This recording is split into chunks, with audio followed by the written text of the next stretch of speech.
আমার মাকে আমার গার্লফ্রেন্ড কিভাবে বানালাম সেই গল্প। এই গল্পটি সম্পূর্ণ শুনলে আপনাদের পানি অটোমেটিক বের হয়ে যাবে, সো যত দ্রুত সম্ভব হাতের কাছে টিস্যু নিয়ে বসে পড়ো। বিছানার চাদর যেন নষ্ট না হয় সেটা সম্পূর্ণ খেয়াল রাখার অনুরোধ জানিয়ে গল্পটি এখন শুরু করব। তার আগের সর্বশেষ অনুরোধ, দয়া করে এমন পানি বের করার গল্প নিয়মিত শুনতে আমাদের চ্যানেলটি সকলেই সাবস্ক্রাইব করুন। ধন্যবাদ। হ্যালো বন্ধুরা, আমার নাম শ্রাবন্তী রায়। আমার বয়স ৪২ বছর। আমার স্বামীর নাম অনিন্দ রায়, বয়স ৪৫ বছর। আমাদের ২ সন্তান, অর্ণব আর দীপা। অর্ণব ১৯ বছর বয়সী, কলেজে পড়ে। দীপা ১২ বছর বয়সী, স্কুলে যায়। আমি হতবাক হয়ে গেলাম যখন আমার ছেলে অর্ণব বলল, মা, আজ স্কুলের রিইউনিয়নে তোমাকে দেখতে এসে সবাই ভাবল তুমি আমার গার্লফ্রেন্ড। এই ভুল ধারণা আমার মনে এমন আবেগ জাগিয়েছে যে আমি সত্যিই চাই তুমি আমার জীবনে সেই বিশেষ নারী হয়ে থাকো, মাতৃত্বের সীমানা ছাড়িয়ে গিয়ে। আমি নির্বাক হয়ে দাঁড়িয়ে রইলাম। আমার ছেলের শাহরুখ খান স্টাইলের স্কুল রিইউনিয়নে আমাকে যেতে অনেক অনুরোধ করেছিল। আমি তার জন্য সাজগোজ করে গিয়েছিলাম, ভেবেছিলাম তার সামনে যেন উজ্জ্বল দেখাই। কিন্তু আমার ছেলের বন্ধুরা আমাকে তার গার্লফ্রেন্ড ভেবে ফেলেছিল। তুমি কি বলছো অর্ণব? আমি শিহরিত কণ্ঠে জিজ্ঞেস করলাম। এটা খুবই অস্বাভাবিক কথা। আমি জানি মা। অর্ণব আমার দিকে এক পা এগিয়ে এলো। কিন্তু সবার সামনে যখন তারা বলল তোমার গার্লফ্রেন্ড কি সুন্দর, আমি তোমাকে আলাদা চোখে দেখতে শুরু করলাম। হঠাৎ মনে হলো, হ্যাঁ, তুমি সত্যিই সুন্দরী, আমার জীবনে একমাত্র সুন্দরী, যাকে আমি চাই। আমি অবাক হয়ে তার দিকে তাকিয়ে রইলাম। আমার দিকে তার দৃষ্টি এমন, যেন সে আমাকে এখন আর মা হিসেবে দেখছে না, অন্য এক নারী হিসেবে দেখছে। এই দৃষ্টি দেখে আমার সারা শরীর শিউরে উঠল। অর্ণব, তুমি পাগল হয়ে গেছ? আমি তোমার মা। তোমাকে জন্ম দিয়েছি আমি চেঁচিয়ে উঠলাম। আমি জানি মা, কিন্তু কেন জানি না, আমি তোমাকে আর শুধু মা হিসেবে দেখতে পারছি না। আমি দেখছি একজন সুন্দরী নারী, যার সান্নিধ্য আমি চাই, যার ভালোবাসা আমি চাই। আমি ভীষণ হতাশ হয়ে পড়লাম। কি হয়েছে আমার ছেলের? কোথায় সেই সরল নিষ্পাপ অর্ণব যে আমাকে মা বলে ডাকত? দেখো অর্ণব, আমি কঠিন গলায় বললাম, তুমি এখন কলেজে যাও। এই বয়সে ভালোবাসার ধারণা থাকাটা স্বাভাবিক। কিন্তু এটা যে পথে যাচ্ছে এটা ঠিক নয়। আমি তোমার মা। আমি তোমাকে জন্ম দিয়েছি। তার চোখে একটা অদ্ভুত আধার নেমে এলো।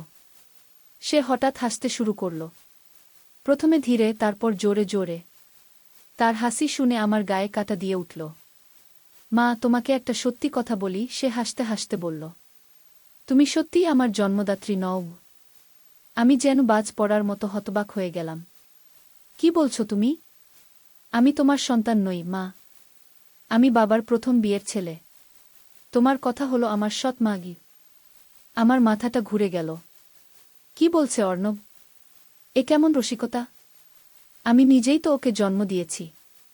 আমি ওর গর্ভধারণের প্রতিটি মুহূর্ত মনে করতে পারি। কেমন আনন্দে আমরা ওর জন্মের অপেক্ষা করেছিলাম। ওর জন্মের পর ওকে কোলে নিয়ে আমার চোখে যে আনন্দাশ্রু নেমেছিল সেটা আজও মনে পড়ে। অর্ণব, তুমি কি মাথা খারাপ হয়ে গেছ? আমি তোমাকে জন্ম দিয়েছি। আমার কণ্ঠে ক্রোধ ফুটে উঠল। সে আবার হাসতে লাগল। এবার আরও বিকৃত হাসি। তুমি আমাকে জন্ম দাওনি মা। তুমি আমাকে চুরি করেছ গো। আমি অবাক হয়ে গেলাম। কি বলছো তুমি? হ্যাঁ মা, আমি জানি তুমি আমাকে ৫ বছর আগে চুরি করে এনেছ। আমি তোমার ছেলে নই, আমি বাবার ছেলে নই গি। অর্ণব, এসব কি বলছো তুমি? আমি সত্যিই ভয় পেয়ে গেলাম। আমার ছেলে কি পাগল হয়ে গেছে? নাকি কোনো ড্রাগ নিয়েছে? এরকম অদ্ভুত কথা কেন বলছে সে? মা, সত্যি কথাটা হলো, সে আমার দিকে এগিয়ে এলো। আমি তোমার ছেলে নই, আমি একটা যন্ত্র। আমি হতবাক হয়ে গেলাম। যন্ত্র? তুমি কি বলছো? হ্যাঁ মা, আমি একটা রোবট। তাই তো আমি ভালোবাসার কথা বলতে পারি। আমার তৈরি করা হয়েছে শুধু তোমাকে ও বাবাকে ভালোবাসার জন্য। আমার মাথাটা ঘুরতে লাগল। এটা কোনো বিকৃত ঠাট্টা? নাকি আমার ছেলে সত্যিই মানসিকভাবে অসুস্থ হয়ে গেছে? অর্ণব, তুমি কি মাথা খারাপ হয়ে গেছ? নাকি কোনো ড্রাগ নিয়েছ? তুমি আমার গর্ভ থেকে জন্ম নিয়েছ। আমি নিজে তোমাকে বুকের দুধ খাইয়েছি। ওসব মিথ্যা স্মৃতি মা, সে বলল। আমি রোবট। তোমার স্মৃতিগুলো বানানো হয়েছে। আসলে তোমরা দুজনেই রোবট। অর্ণব, আমি উত্তেজিত হয়ে উঠলাম। কিন্তু হঠাৎ আমার মনে হলো সে যা বলছে সেটা যদি সত্যি হয়। না, এটা পাগলামি ছাড়া কিছু না। পাগলামি নাকি? আমি হঠাৎ মনে করার চেষ্টা করলাম আমার শৈশব কেমন ছিল। অর্ণবের জন্মের আগে আমরা কোথায় থাকতাম, আমার বাবা মা কারা ছিলেন। কিন্তু মজার বিষয় হলো আমি কিছুই মনে করতে পারলাম না। অর্ণবের জন্মের আগের স্মৃতি যেন কুয়াশাচ্ছন্ন। আমি কোথায় জন্মেছিলাম, কোন স্কুলে পড়েছিলাম, আমার প্রথম প্রেম কে ছিল, কিছুই মনে করতে পারছি না। আমি ভয়ে কাঁপতে শুরু করলাম। এটা কি হচ্ছে? কেন আমি আমার অতীত মনে করতে পারছি না? ঠিক সেই মুহূর্তে আমার ফোন বেজে উঠল। আমি ফোনটা তুললাম। অপর প্রান্ত থেকে একটা অচেনা গলা ভেসে এলো।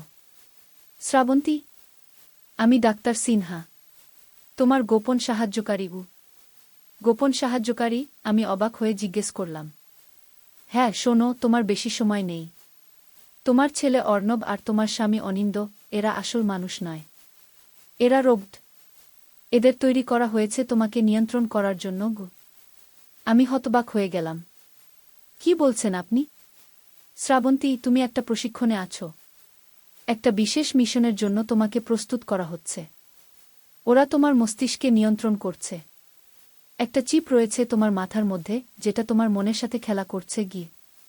আমি আরও অবাক হয়ে গেলাম। কোনো প্রশিক্ষণ? কি মিশন? তোমাকে সবকিছু বলার সময় নেই, ডাক্তার সিনহা বললেন।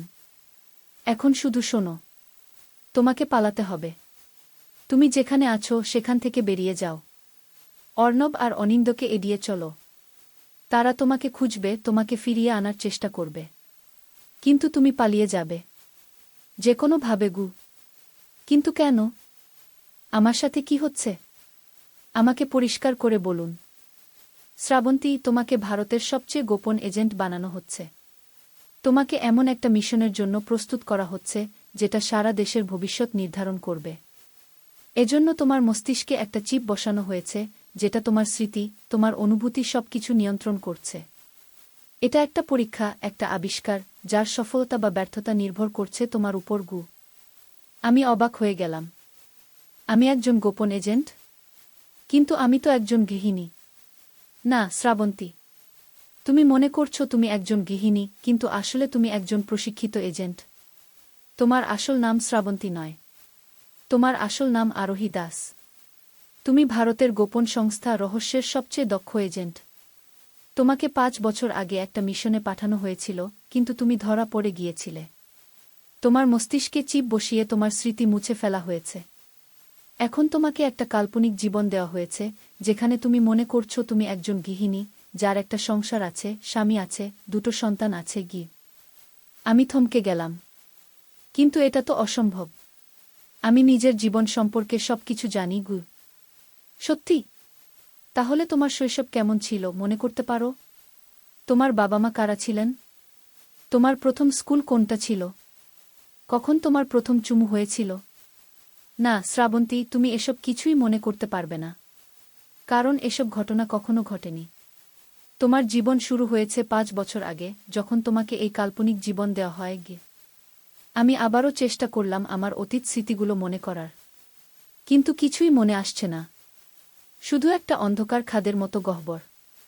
কিন্তু আমার স্বামী, আমার ছেলে, আমার মেয়ে, এরা কারা? এরা রোবট শ্রাবন্তী। অত্যন্ত উন্নত প্রযুক্তির রোবট, যারা বানানো হয়েছে তোমাকে নিয়ন্ত্রণ করার জন্য। ওরা তোমাকে পর্যবেক্ষণ করছে, তোমার প্রতিটি পদক্ষেপ, তোমার প্রতিটি চিন্তা।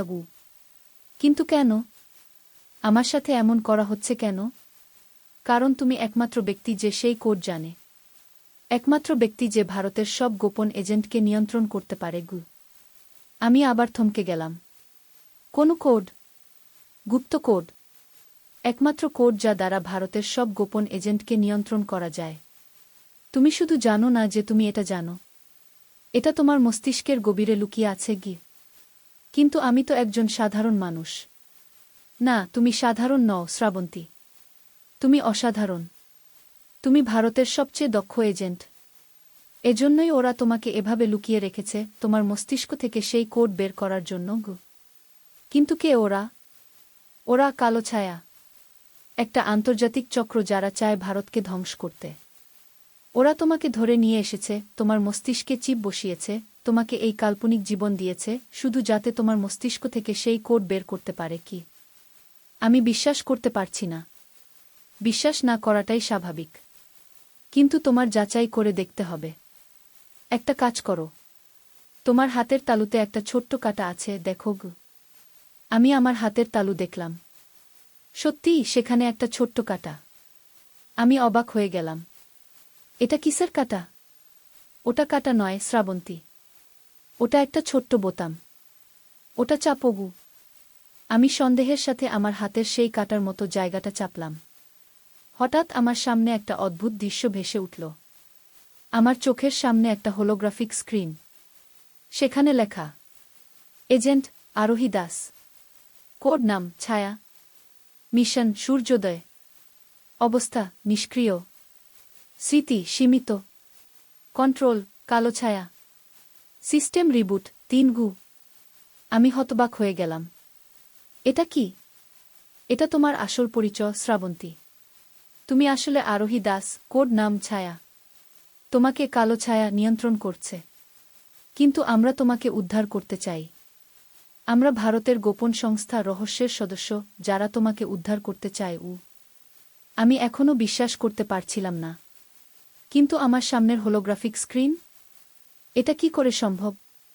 আমাকে কি করতে হবে? আমি জিজ্ঞেস করলাম। তোমাকে পালাতে হবে।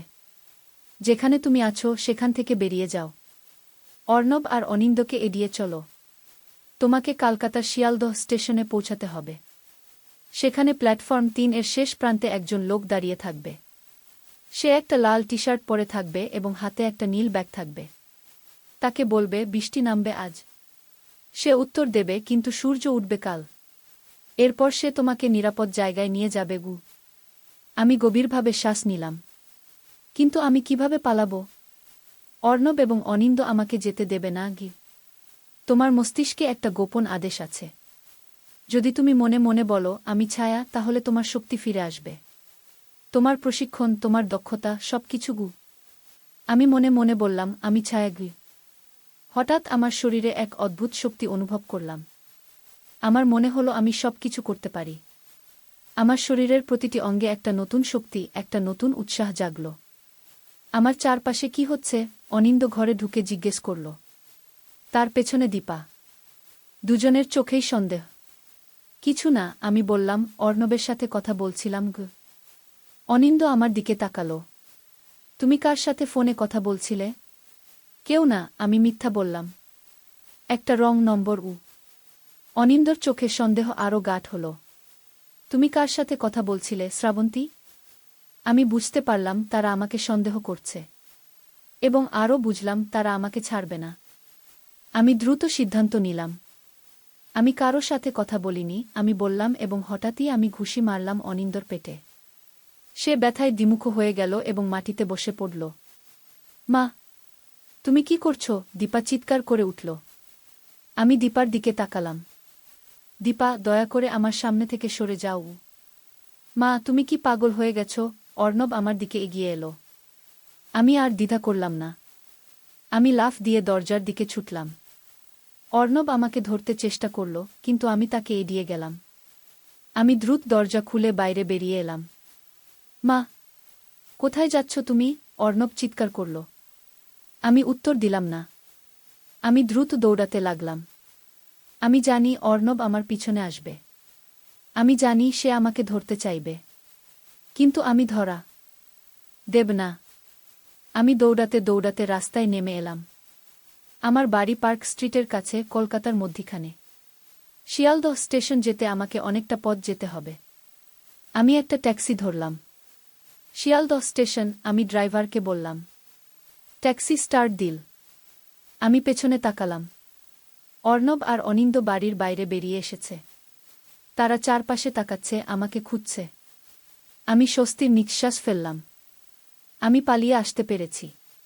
কিন্তু হঠাৎ আমার মনে হলো, কি হবে যদি তারা সত্যিই রোবট হয়?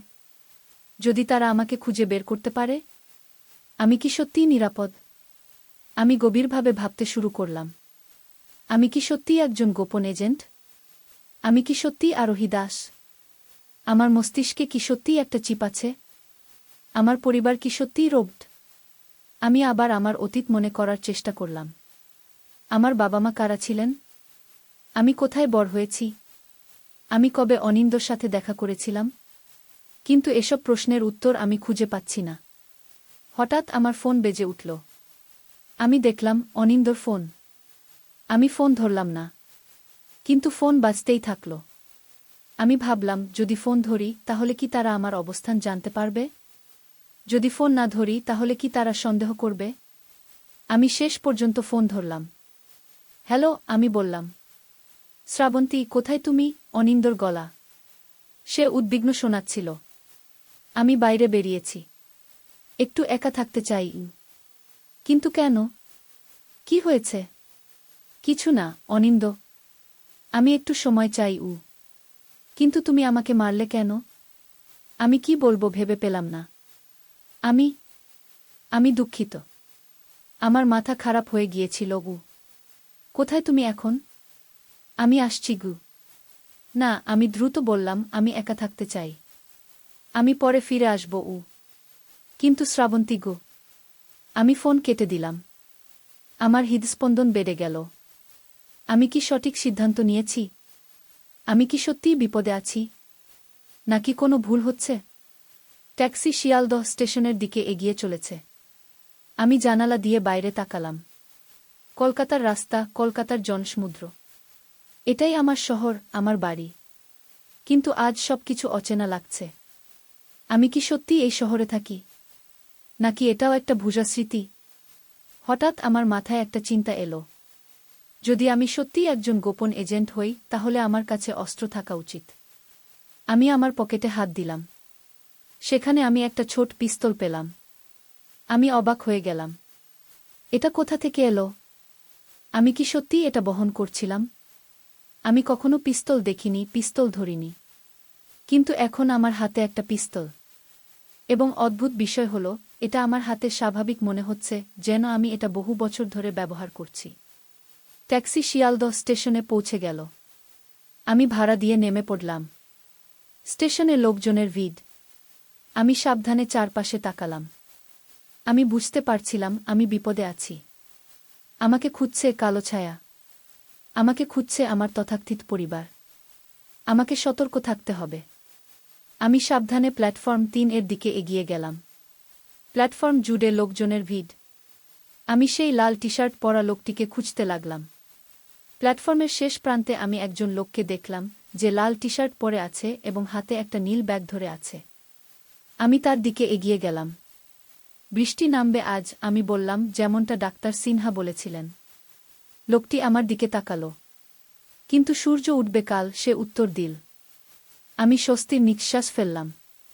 আমি সঠিক লোকের সাথে যোগাযোগ করতে পেরেছি। আমার নাম রাহুল, লোকটি বলল।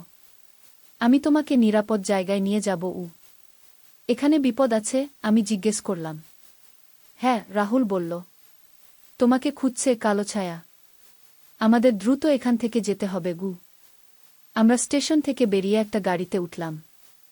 গাড়ি স্টার্ট দিল। আমি জানালা দিয়ে বাইরে তাকিয়ে দেখলাম, কলকাতার রাস্তা ধীরে ধীরে পেছনে ছুটে যাচ্ছে। আমরা কোথায় যাচ্ছি? আমি জিজ্ঞেস করলাম। আমাদের সিক্রেট বেস, রাহুল বলল। সেখানে তোমাকে সব বলা হবে। গাড়ি কলকাতার উত্তর দিকে যেতে লাগল। আমরা শহর ছেড়ে উত্তর ২-৪ পরগনার দিকে যাচ্ছিলাম। আমি অস্থিরভাবে জানালা দিয়ে বাইরে তাকিয়ে থাকলাম। আমার মনে নানা প্রশ্ন ঘুরপাক খাচ্ছিল। আমি কি সত্যিই আরোহী দাস? আমি কি সত্যিই একজন গোপন এজেন্ট? আমার পরিবার কি সত্যিই রোবট? আমার মস্তিষ্কে কি সত্যিই একটা চিপ আছে? হঠাৎ আমি দেখলাম একটা মোটরসাইকেল আমাদের পেছনে পেছনে আসছে।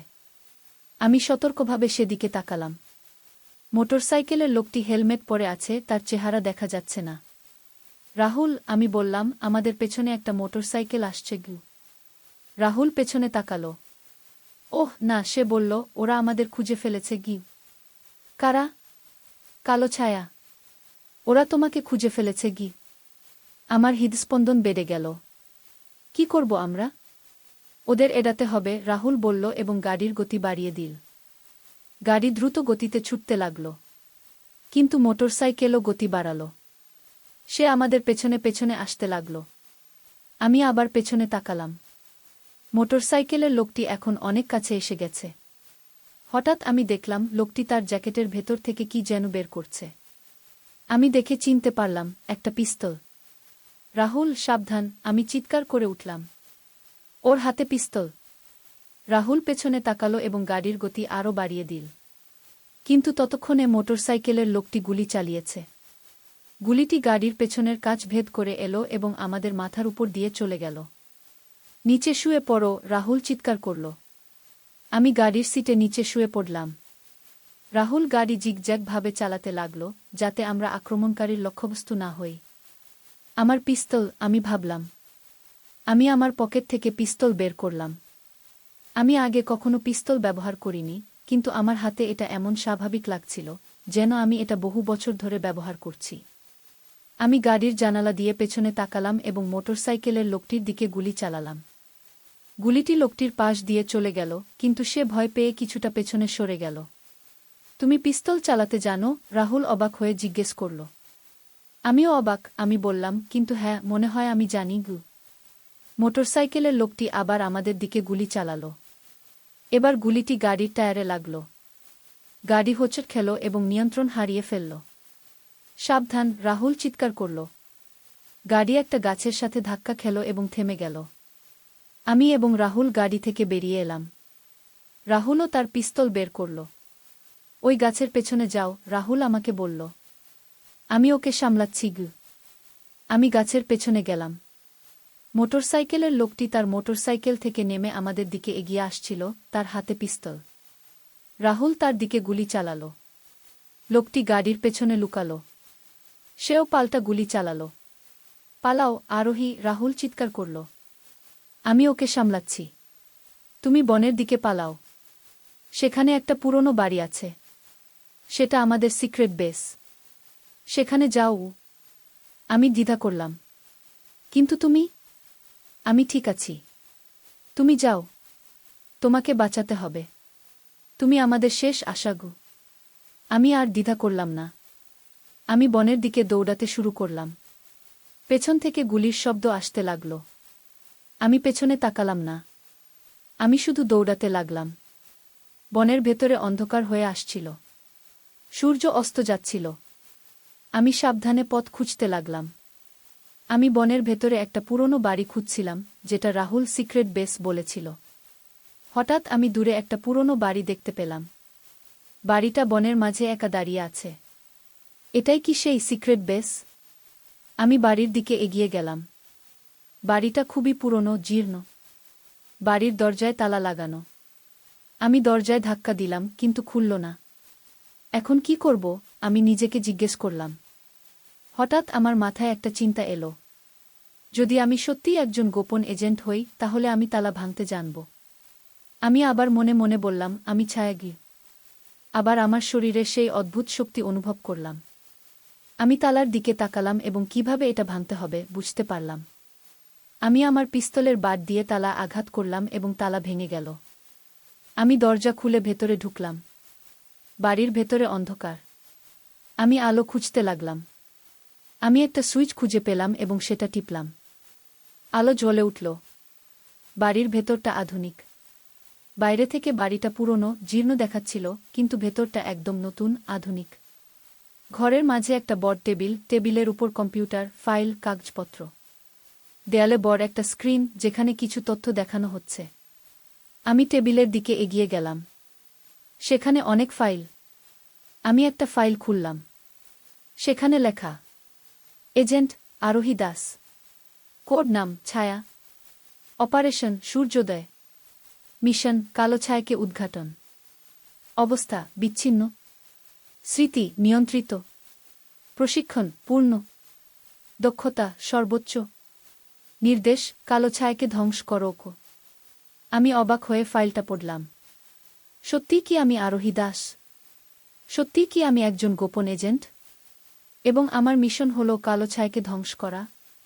আমি আরেকটা ফাইল খুললাম। সেখানে আরও তথ্য। কালো ছায়া একটি আন্তর্জাতিক সন্ত্রাসী সংগঠন। উদ্দেশ্য ভারতকে ধ্বংস করা। প্রধান অজানা সদস্য সারা বিশ্বে ছড়িয়ে আছে। বিশেষ দক্ষতা মস্তিষ্ক নিয়ন্ত্রণ রোবটিক্স। বর্তমান অবস্থান কলকাতা। বর্তমান অপারেশন রাত্রি। উদ্দেশ্য ভারতের সব গোপন এজেন্টকে নিয়ন্ত্রণ করা। আমি আরও অবাক হলাম। কালো ছায়া একটা সন্ত্রাসী সংগঠন, এবং তারা ভারতকে ধ্বংস করতে চায়, এবং তারা মস্তিষ্ক নিয়ন্ত্রণ ও রোবটিক্সে দক্ষ। আমি আরেকটা ফাইল খুললাম। সেখানে আমার ছবি। ছবিতে আমি অন্য রকম দেখাচ্ছি। আমার চুল ছোট, আমার চেহারা কঠিন, আমার চোখে অ্যাক্ট।